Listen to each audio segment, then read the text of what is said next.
Railway स्थानकावरील खाद्यपदार्थांचे दर आता जैसे थेच राहणार असल्याचं समोर आलेलं आहे आणि 1 जून 2026 पासून होणारी दरवाढ आता स्थगित करण्यात आल्यानं 13 रुपयांचा वडापाव 13 रुपयांनाच मिळणार आहे आणि 13 रुपयांवरून 20 रुपये वडापाव असा दर आकारण्याचा निर्णय रेल्वेकडून घेण्यात आलेला होता. मात्र आता दरवाढ स्थगित करण्याचा निर्णय रेल्वेने घेतलाय आणि याबाबतचा आढावा घेतलाय आमचे प्रतिनिधी स्वप्नील जाधव यांनी.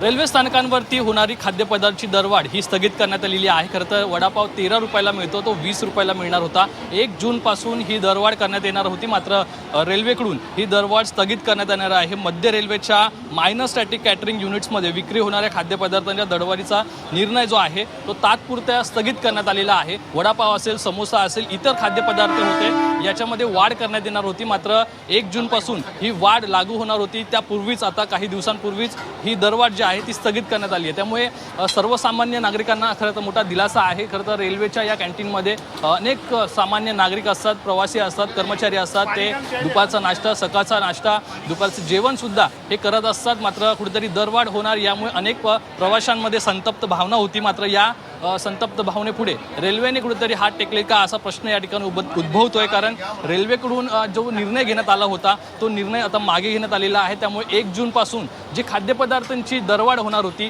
ती तात्पुरता स्थगित करण्यात आलेली आहे. दरम्यान नवीन प्रशस्तीपत्रक असेल, नवीन आदेश येत नाही तोपर्यंत ही आत्ताची जी दर जे आहेत तेच दर कायम राहतील असं रेल्वेकडून सांगण्यात आलेलं आहे. कॅमेरा पर्सन प्रकाश स्वप्नील जाधव, G24 तास, मुंबई.